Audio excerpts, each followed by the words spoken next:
საკითხზე. დიდი მადლობა ბატონო გიორგი, რომ გვერთვებით გადაცემაში. ძალიან მნიშვნელოვანი ამბავი, რომელშიც იღებთ თქვენ ახლა მონაწილეობას, აღარ გავიმეორებ, რაც წეღავ თქვი ახლა ამ ბლოკის შესავალში, რომ პირველად ხდება, რომ ამ ქვეყნის ეგრეთ წოდებულია თუ რეალური ხელისუფლება არ არის მიწვეული. სამაგეროდ ხართ თქვენ, იქ იქნება სალომე ზურაბიშვილი და დღეს, როდესაც ახლა მე გადაცემაში ვსაუბრობდი დღის მთავარ ამბავზე, ევროპარლამენტის რეზოლუციაზე, უმნიშვნელოვანესია, რას აპირებთ, რის თქმას აპირებთ თქვენ მიუნხენის კონფერენციაზე, გისმენთ? გამარჯობა ინგა. მადლობა მოწვევისთვის და შესაძლებლობისთვის ვესაუბროთ თქვენს მაყურებელს. პირველ რიგში მინდა გითხრათ, რომ ეს პირველ რიგში მიხარია, რომ აქ იქნება სალომე ზურაბიშვილიც და მე დარწმუნებული ვარ, რომ ჩვენ ერთად შევძლებთ დღეს გლობალურ ლიდერებს, რომლებიც ფაქტობრივად მონაწილეობენ და დღეს ხდება ეს აქ საქართველოში, მიუნხენში გლობალური წესრიგის ცვლილების პროცესში, აუხსნათ, რომ საქართველო არის ის ქვეყანა, რომელიც ყოველთვის იმსახურებდა და დღეს განსაკუთრებით იმსახურებს მხარდაჭერას, იყოს დემოკრატიული, ცივილიზებული სამყაროს ნაწილი. ეს არის მთავარი.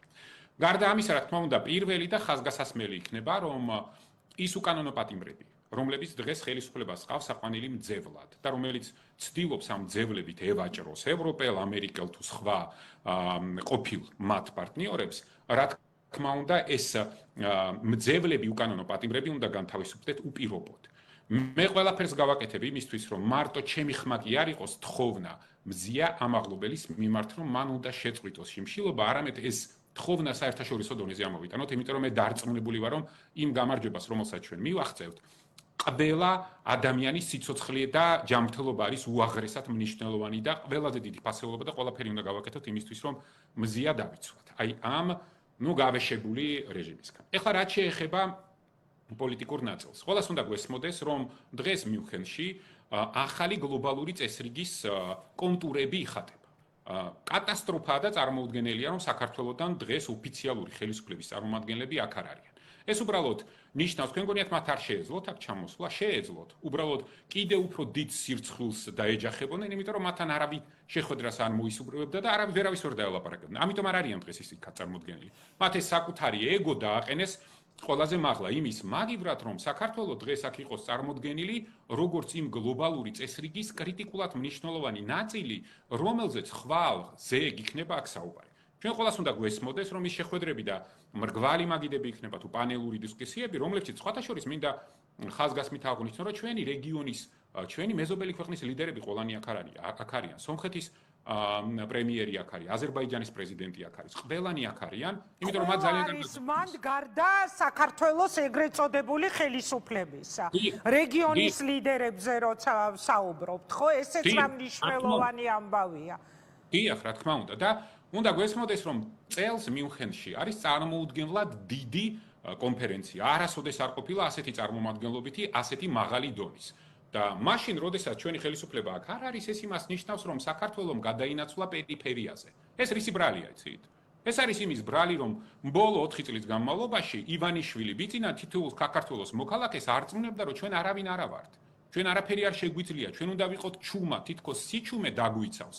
და უნდა გვესმოდეს, რომ საქართველოს თუ არ მიიღო მსგავს ახალი წესრიგის შექმნის პროცესში მონაწილეობა და არ დაიცვა თავისი გეოსტრატეგიული ინტერესები, ჩვენ მარტო დარჩენილები პირისპირ ოკუპანტ აგრესიულ ქვეყნებთან, რა თქმა უნდა, ძალიან გაგვიჭირდება. ამიტომ დღეს აქ ყოფნა არის კრიტიკულად მნიშვნელოვანი. მე და დარწმუნებული ვარ, სალომე ზურაბიშვილიც ყველაფერს გავაკეთეთ, რომ ევროპელ და ამერიკელ ლიდერებს აუხსნათ, რომ ქართველი ხალხი იმსახურებს იყოს ცივილიზებული სამყაროს, დემოკრატიული სამყაროს სრულფასოვანი წევრი.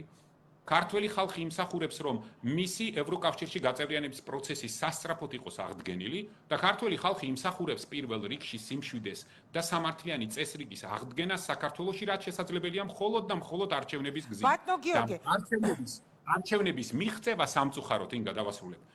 სამწუხაროდ ჩვენი შიდა პოლიტიკური კონიუნქტურის გამო შესაძლებელია მხოლოდ და მხოლოდ მაშინ თუ ჩვენი სტრატეგიული პარტნიორები ჩვენ მხარს დაგვიჭერენ და მე დარწმუნებული ვარ, რომ ასეთი მხარდაჭერა იქნება. ფაქტობრივად, ფაქტია, რომ არჩევნებიდან 100 დღის განვლის შემდეგ დღევანდელ დე-ფაქტო ხელისუფლებას არანაირი ლეგიტიმაცია არ აქვს არც საერთაშორისო და თვით გამოცხადებული, თვით აღიარებული აი ამ ტიპის შეფასებები მოვისმინეთ დღეს ევროპარლამენტის რეზოლუციის ტექსტის მიხედვით. ანუ მიუნხენის კონფერენციაზე გაჟღერდება სალომე ზურაბიშვილისგან და თქვენგან მზია ამაღლობელის სახელი და გვარი. გაჟღერდება ჩვენი ყველა სინდისის პატიმრის გათავისუფლების საკითხი და ეს პარალელურად აი ამ რეზოლუციისა, რომელიც თუ არ ვცდები, მე მგონი ორი ქვეყანა, რომელიც არ იღებს, არ იზიარებს ხო ამ სულისკვეთებას, ეს არის დანარჩენი ყველა, თითქმის ყველა ქვეყანა იზიარებს. მე ამ რეზოლუციის ტექსტზე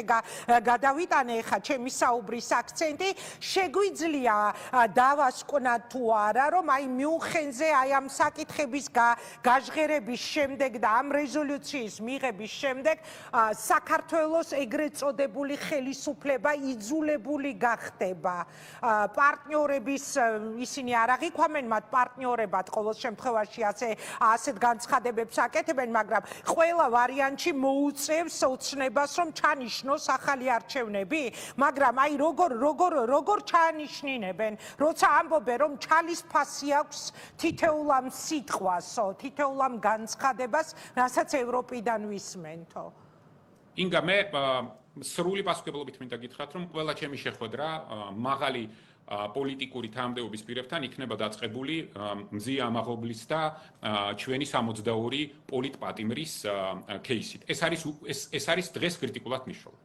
გარდა ამისა, რა თქმა უნდა, ჩვენ ყველაფერი უნდა გავაკეთოთ იმისთვის, რომ აი შეხედეთ, ინგა ყველაზე დიდი პრობლემა რა არის. დღეს მიუნხენში არის შეკრებილი გლობალური სამყარო, გლობალური ახალი წესრიგის განსახილველად და საქართველოს აქ არ არის. დღეს ეს ხდება იმიტომ, რომ მათთვის და პირველ რიგში იმიტომ, როგორც იქცება ოცნება, როგორ გააყალბა არჩევნები და რაც გააკეთა ამის შემდგომ, დღეს საქართველოს ჩვენ და საუბედუროთ ამ დღის წესრიგში არ არის. ჩვენ ყველაფერი უნდა გავაკეთოთ, რომ ამ დღის წესრიგში დავბრუნდეთ დღეს და დღის წესრიგში დაბრუნების შედეგად უნდა მივახციოთ ჩვენ ყველამ ერთად. მარტო ჩვენ არა, ჩვენ სტრატეგიულ პარტნიორებთან ერთად ახალი არჩევნების ხო და როგორ თქო ბატონო გიორგი, აი ესაა მთავარი კითხვა, თუ ისინი სრულ იგნორს აკეთებენ პარტნიორების შეფასებისას, მათ თხოვნას, მოთხოვნას, რეკომენდაციებს, მაშ როგორ უნდა დავბრუნდეთ? აკიხსნით. აი მარტივად აკიხსნით. შეხედეთ, პირველ რიგში, რა თქმა უნდა, ქვეყანას დღეს არ აქვს დე-ფაქტო ხელისუფლებას არც შიდა, არც გარე ლეგიტიმაცია, სანქციების პროცესი დაწყებულია, ეს გაგრძელდება. ყველა შეთანხმებულია, რომ ივანიშვილ ბიძინასთან ლაპარაკს არანაირი აზრი არ აქვს, იმიტომ რომ ამ კაცთან შეთანხმება შეუძლებელია, გადაგაგდებს მაინც. ამიტომ არის რომ დღეს საქართველოს საერთაშორისო პლატფორმებზე არცად არ არის წარმოდგენილი, არც დავოსში.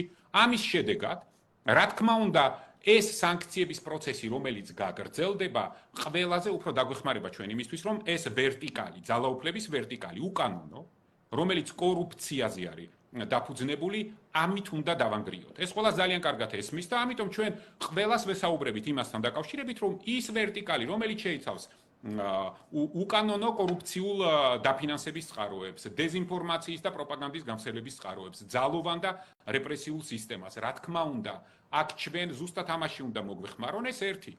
და მეორე ძალიან მნიშვნელოვანი, აი მარტივი მაგალითი, დღეს ევროკომისიამ დაამტკიცა 25-27 შემდეგი 2 წლის დახმარების ფონდი მოლდოვასი და ეს არის 1.8 მილიარდი ევრო. საქართველოს შემთხვევაში ეს იქნებოდა 4 მილიარდი ევრო. თქვენ ხო წარმოგიდგენიათ, რას ნიშნავს, რომ შემდეგი 2 წლის განმავლობაში ამ ხალხმა ჩვენ დაგვაკარგინა მინიმუმ 4 მილიარდი ევრო. ეს არის ახალი სამუშაო ადგილები, ეს არის ბიზნესის განვითარება, ეს არის უსაფრთხოების განვითარება, ეს არის ქვეყნის კეთილდღეობა და რა თქმა უნდა, როდესაც ჩვენი მოქალაქეები და ჩვენ ყველა ერთად აი ამ შედარებას დავანახებთ. როგორც ჩვენს საერთაშორისო პარტნიორებს, ასევე ჩვენს შიდა მოქალაქეებს, რა თქმა უნდა, ამას თავისი რეაგირება მოყვება. ყველას უნდა გვესმოდეს ერთი რამ. დღეს, როდესაც ჩვენი ხელისუფლება მიდის სადღაც, იმაში რა ქვია, ემირატებში და იქიდან ცდილობს წამოიღოს ფული სრული აი ეს ზღაპრები, არაფრით გამყარებული და ჩვენი პარტნიორები ასოცირებული ტრიოდან, სადაც ჩვენ ლიდერები ვიყავით, უკვე დამტკიცებული ევროკავშირის დაფინანსებას იღებენ უვალდებულოს, ეს ხო არ არის სესხი. ეს არის დახმარება იმისთვის, რომ გაწევრიანების პროცესი შემდგომი წლების განმავლობაში მოლდოვასთვის იყოს წარმატებული. ხა თქვენ წარმოგიდგენიათ ჩვენ ფაქტობრივად ნაჩუქარ ევროპულ ფულზე გვათქმევიდეს უარი, იმიტომ რომ მარტივად შეეძლოთ თავისი ფულის და ნახატების ქვეყანაში თითქოს ეს ის იყოს ბანკის საცავი იყოს საქართველოს. მაშინ როდესაც ეს დასანქცირებული ადამიანები ხა თან მთელი მსოფლიო და რაღაცა მოაქვთ, თან ვინმეს მაინც მოახმარდნენ.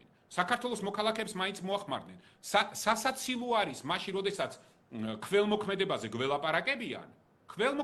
გველაპარაკებიან გაღატაკებულ ქვეყანაში და მათი პირადი ქონება ბოლო 10 წლის განმავლობაში 3 მილიარდით არის გაზრდილი. და ამავე დროს გვატყუებენ და გვეუბნებიან, რომ პირად ქონებას თურმე ხალხს ჩუქნიან და იმაში ქველმოქმედებაში ხარჯავენ და სიმანდვილეში მდიდრდებიან. რეალურად ჩვენ ყველას საქართველოს თითოეულ მოქალაქეს უნდა დავანახოთ. რა იყო ფასი და რა იქნება მომავალში ფასი ჩვენი სტრატეგიული პარტნიორების ევროკავშირის პირველ რიგში ფინანსური და ეკონომიკური დახმარების. ეს არის ქვეყნის უსაფრთხოების მდგრადი ეკონომიკური განვითარების და კეთილდღეობის ერთადერთი შესაძლებლობა. და მაშინ, როდესაც ევროკავშირის ცენტრში, გერმანიაში, ევროპის ახალი უსაფრთხოების ინფრასტრუქტურაზე საუბრობენ და მსჯელობენ, მაშინ, როდესაც საუბრობენ მოლდოვაზე, უკრაინაზე, ევროპის უსაფრთხოებაზე და გავიგე ეს საუბარი არ იქნება მარტივი. ეს იქნება რთული საუბარი, მაგრამ შენ აქ საერთოდ რომ არ ხარ წარმოდგენილი, ეს იმას ნიშნავს, რომ შენ უბრალოდ დღის წესრიგში აღარ ხარ. ამას მიაღწია სამწუხაროდ ბოლო 3 წლის განმავლობაში ივანიშვილმა ბიძინამ, რომ ჩვენ ევროპის დღის წესრიგშიც აღარ ვართ. და ხდებით ეგ ჩვენი ის რა ქვია, პოლიტიკური ლიდერები დადიან საერთოდ სხვა მიმართულებით. ამიტომ ყველას კარგად უნდა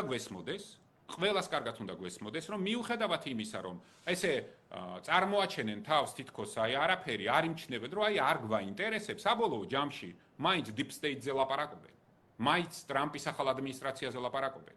საბოლოო ჯამში მათ ძალიან კარგად ესმით, რომ მათ თუ არ ექნათ აღიარება, ცნობა საერთაშორისო დონეზე, მათი ოპერირების და ქვეყნის მართვის და ხელისუფლების დარჩენის დღეები არის დათვლილი.